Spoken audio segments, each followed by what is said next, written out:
Salutations, everybody. It is Matty here today, and let's talk a little bit about that GTA 6. No one's done this on the internet yet, by the way. I might be the first to do it. And I actually have not uploaded a GTA 6 video before. This is my first one. How about that? I'm joining the club. Today, we're talking about the economics really surrounding Grand Theft Auto 6. It's not really news to say that the AAA side of the games industry has really lost the plot in what people are willing to pay for and how far they're willing to go. While there are arguments made that games are technically cheaper now than ever, and I think there are many doors to access gaming, like if I were a kid and I had Game Pass, I'd be all over it, for example. I mean, I'm all over it as an adult, but I remember as a kid, you really had to like pick and choose, and nowadays, even some of my current favorite games like a Marvel Rivals are just available for free. Like, to me, that's absurd. The barrier for entry has lowered, but I still feel like the price tag of $70 was a step too far for many people, especially when today's video games always immediately go on sale. I always say this off camera to friends when they're asking me about games I'm playing, what I would be doing if I didn't do YouTube. And the thing I always say is, if I did not do this as a career, my rule of thumb would always and forever be, I'm going to play whatever I'm excited for a month later, because it's always going to be probably about 20% off unless it's a Nintendo game. Then they just never drop in price for whatever reason. But otherwise, all of these games dip in value eventually. And we start this conversation about the economics in video games because we're at this sort of impasse, if you will. We've reached an impasse where the business side of things, like, they need prices to go up because they think with their bloating development costs and their bloating game sizes that this is the route. Charge people more, whereas the consumer is just asking for more quality and fair prices. And now we have news going around about the potential price hike of GTA 6 going up to $100, which I'll just open up the video saying that I think this is absolutely hyperbolic, but I do think there is a world where GTA 6 makes the jump to $80 to create room for other games within the business to go from 60 to 70 and 50 to 60 and so on. Why did this conversation come up? Well, if you got a little bit of time, this is actually a presentation you may want to sink your teeth into. I try to focus a lot on the education of the economics of the industry because for me, and I think the people who watch the channel, a lot of times things make more sense to me, even if I don't like them, if I understand the business realities and decisions that are being made that we're oftentimes not privy to. A lot of times stats, analytics are hidden away, but here we have a deep dive analysis from Matthew Ball on the state of video games in 2025. It is a 220 slide presentation covering why gaming soared from 2011 to 2021 and then stalled, not because of COVID, and where growth is and isn't existing. And I think if you got some time and you want to understand some of the crazy choices that are being made in our industry today, this might be a great presentation to look at. Some of it is projections based on analytics that are being assessed in real time, but nonetheless, there are facts beneath all of this. And we're going to go through some of it that's going to lead us to what many people think is a skyrocketing price tag for AAA video games, which to me, as I'll get into after we go through all this information, indicating how gaming is losing the plot in its AAA area. What you have here to open up the presentation is depicting how from 2011 to 2021, video game spending was soaring. They say spending grew at over twice the rate of the preceding 20 years, with annual revenue up 150% overall. This will be a consistent trend. They even show that gaming's 2011 to 2021 growth didn't just beat its historic averages, but significantly outpaced global growth benchmarks. But what we've seen since 2021, not due to COVID according to this assessment here, is that video games have failed to grow in those 3 years removed from 2021. Obviously, this was a bit alarming because in 2023, we saw an incredible lineup of video games. It was one of the most exciting years in video games that we've experienced. Of course, Baldur's Gate 3 at the top of it all, but you had great games like Lies of P, indie gems like Sea of Stars coming out. We had so much to be excited about in that year. Starfield was a high-profile game, even if it didn't deliver for you. I'm just talking about sales and metrics and hype. Like, it was a year of big releases, and even then we did not see this curve go up. It's remained flat, which is why you're seeing a lot of layoffs, a lot of shakeups across the industry, because it could not outlast the failure to grow compared to the decade prior. But what they also show in this presentation is that books, music, digital video have all grown in those respective periods of time, but video games have not. In turn, video games are now looking more risky. And so you're getting less investments and more kind of bets on sequels, more bets on established teams and independent projects. Like we covered here on the channel, how there were certain independent developers from the BioWare team, like say a Mac Walters, who went off to do Humanoid Origin, and that studio lost its funding. Casey Hudson's team lost its funding, and so on. These are teams that unfortunately have lost their funding because as game development is getting more pricey and you're not seeing growth through it, people are not investing in it as much across both talent and just capital. As it's shown here in this slide, they say the collapse in venture investment dollars comes not from just smaller average investment rounds, but also far fewer rounds and from far fewer investors. So it's becoming tougher to get your game across the finish line because you may actually have something that's great and accessible, but you may not have someone available to actually even put money into it. And this becomes all the more complex because then these AAA developers are facing off against what are called black hole video games, which are, as defined in this slide here, games that you've put hundreds or thousands of hours into, hundreds of millions of hours and investment dollars in ecosystem development, and the confidence that the scarce time, money, effort, and social signaling will be durably rewarded. So it makes it a very competitive environment for, say, a AAA developer to go up against a Fortnite or something like that, which is, I think, why you're seeing Ubisoft as an example beyond a myriad of awful choices they've made fail, because I've always defined Ubisoft as following. They see a trend, they go, oh, green light, let's go do that. When Ubisoft does that and they go up against a black hole video game, we see how quickly these things get shut down, like X-Defiant going toe-to-toe with Call of Duty. Has its big burst in the beginning, falls off, black hole absorbs everyone back into Call of Duty.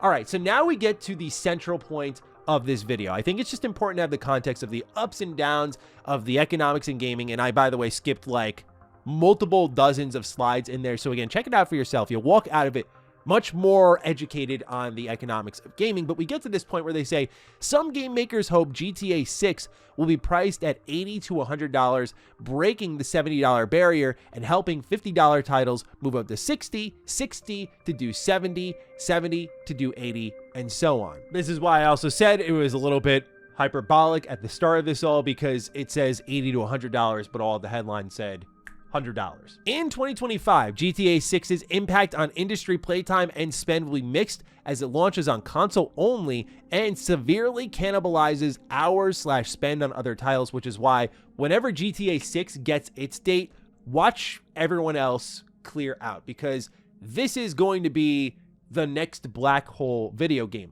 The question is, of course, will GTA 6 go for that higher price tag of like an $80, a $90 range even, because it's a Rockstar game that only comes around every so often, and you know that Rockstar is going to deliver something worth your dollar, but at the same time, you have the shark cards. You also have to remember at the top of all of this is Take-Two, who's been known to make some, we'll say, shrewd business moves in the past if the NBA 2K series is anything to go by. Now, before I dive into some of my thoughts, just some other information here for you to go over. They say, recall that game prices have never been lower in real terms than they are today. A tough problem to start and worsened by stalled player growth and rising costs. They show here that no other major leisure forms have seen their products become worth less nearly every single year for decades. This hurts developers of every size and budget, or so they say. In real terms, a $70 GTA 6 would be the cheapest ever GTA, 30% less than its original 2D entries, and 16 to 24% less than GTA 4 and GTA 5. $91 would be average. My 2 cents is this. It's a very slippery slope. Like, GTA 6 might be the most important game this generation, but not for the reason you think. Of course, we know it's the next Grand Theft Auto. It's going to be huge. It's going to do numbers. It's going to make waves in places you never expected. You're going to hear your grandma or your grandpa or someone who you know knows nothing about video games talk about this game. It is going to be on that level, but I say important because of this right here. The economic dependency of this game is very real, even if that $100 price tag probably isn't. There is a reality here where Take-Two is assessing their business. I look at a game like they've had in development for a while with Ken Levine and Judas.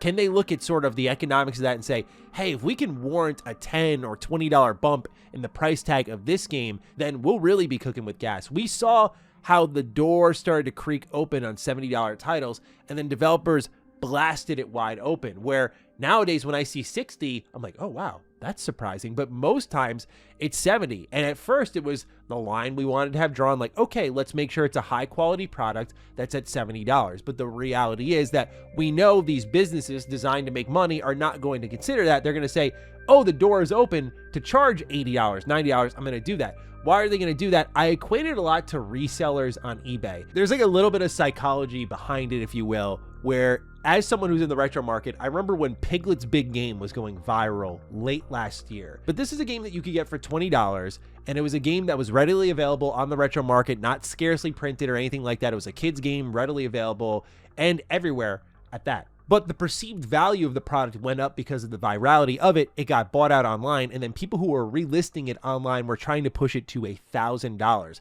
And as the only listing available online, eventually the prices would come down, but Piglet's Big Game at one point was settling around the $200 mark consistently. But it happened because when Piglet's Big Game went viral and all these copies were pulled off of, we'll say, digital store shelves like eBay, Mercari, and so on, one seller got to step out and set the market value for Piglet's Big Game again. That's kind of what GTA 6 is, if you will. It's the Piglet's Big Game. It's the ability to reset the market value, and that's what makes it a really important game, because it definitely is in a time where games are too big, games are too expensive, and I feel like a lot of these publishers, as I've said many times before, have a bit of a sunk cost fallacy about the games they are making, where they're trying to justify these 5, 6, 7 year long development cycles, when I personally greatly respect how a team like an Insomniac or an Obsidian Entertainment runs, where they've managed to get multiple high-quality projects out in a generation that have all done well in their various ways without jeopardizing the feeling of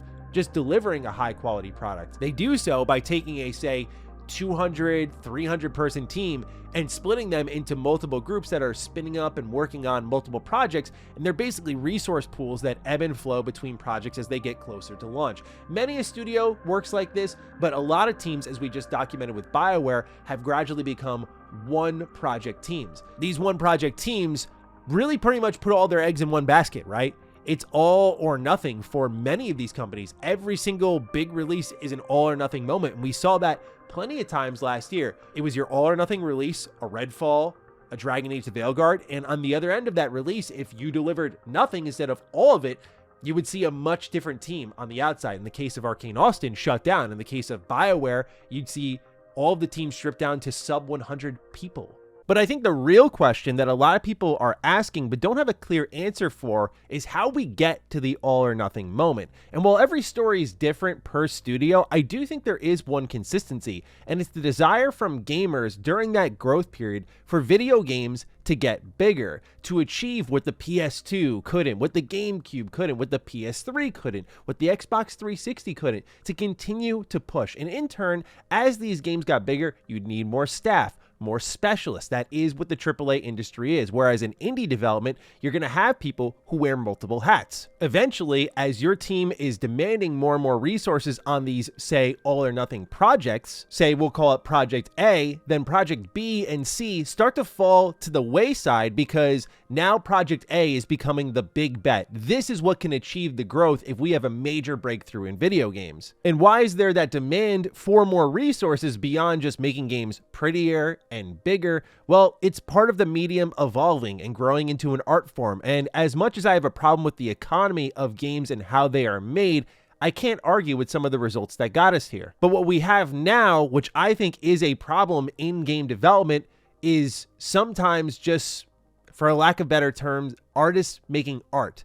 Now, what exactly does that mean? There's artists who know how to make video games, for example, who know, hey, I can't perfect every single corner of this game. There are certain things in every single video game that are compromises. Just, okay, we're going to have to leave that as it is. But as is common in any medium, perfectionism does creep in, and the inability to let go. And those sorts of things bloat timelines, bloat development cycles, and that ends up bloating the budget of the games, which then puts more pressure on the product to deliver. That's why you're seeing nowadays shoot-in multiplayers, the chase for live service, or additional cosmetics you can purchase, the early access purchasing, and I think GTA 6 will be no different. I could see it going up to 80, but I feel like Take-Two will pursue the route of shark cards, maybe early access, those opt-in things that they're going to make billions of dollars on over time. I think that GTA 6 would sell totally fine at $80, $90 even. I think people would do that because GTA 5 still sees a ton of play.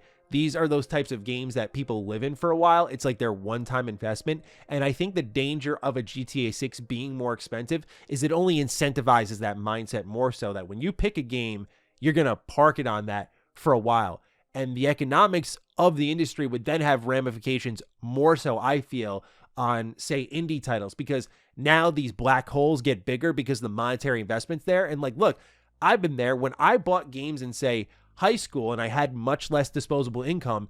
Every game counted, even if the quality wasn't there. I like to spend time in, say, an Assassin's Creed world because I knew Ubisoft would deliver to me a metric ton of side content that would justify the price tag by hours spent. I know for many of us that hours spent does not equal the quality of the product, but my point being is that for a lot of folks who do choose to buy like your Maddens, your NBAs, and maybe like one other game per year, as that price goes up, it's going to only become more and more incentivized to approach things that way. And I think the door shuts a bit more for indies, if not for things like Game Pass or PS Plus, where a level of accessibility is there. So as I've said a million times before, I do feel like the solution is to make smaller games with smaller teams. And I think that will result in some layoffs, but I feel like the economy of making games is greatly broken. And a lot of the research here, I feel, just reinforces that, where you saw an era of growth leading into that generation where I think AAA was in its perfect pocket of both scale and realism and graphical fidelity. But now we've pushed into this other level where these machines are becoming more and more powerful, and you sort of have artists making art and people funding it. But more than anything, I think while people will pay for GTA 6 at this price tag, I don't think people will pay for any other game at that. I can't think of, what would it be?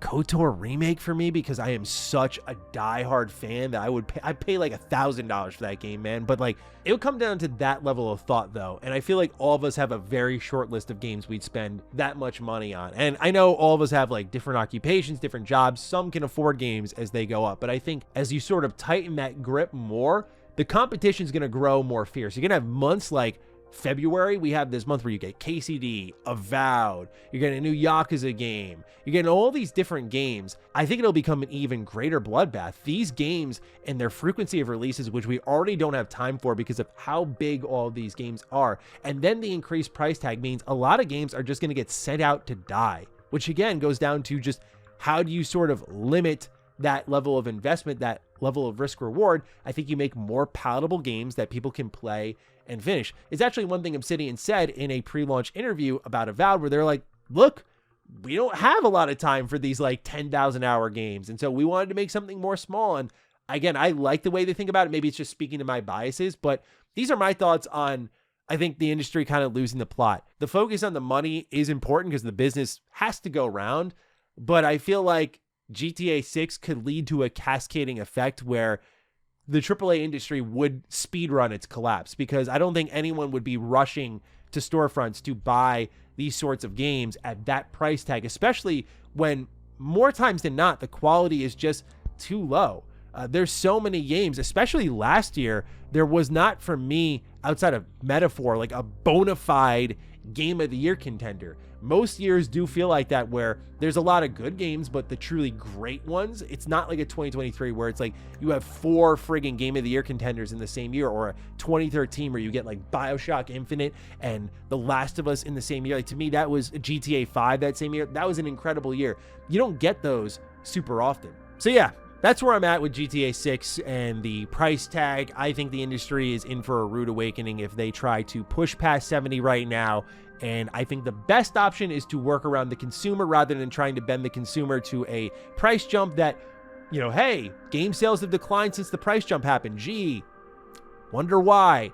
Again, I think getting to the root of the issue, it's trying to brute force past a point that's been made time and time again, and the facts are showing it. So that's where I stand on things with the economy of the industry. And I'd love to hear from you what you think about GTA 6 being at $100. What price would you pay for GTA 6? Would you pay $80? Would you pay $90? I think in a case-by-case basis, again, $80, I think most of us can go, it's Rockstar. Like, I think they're going to make sure it's worth it when I pony up. But that assurance is extremely limited. And honestly, we're in an industry where You're only as good as your last game. You could have made a stretch. I look at Bethesda Game Studios. You made a stretch of Game of the Year experiences, but look how that's fallen off. Look how that's changed. Look at the public perception. You're only as good as your last release. And so I feel like even a GTA 6 only slightly gets the benefit of the doubt. Let me know what you're thinking down below. Other than that, I'll catch all of you in the next video. Stay sexy, stay active. I love you all. Peace.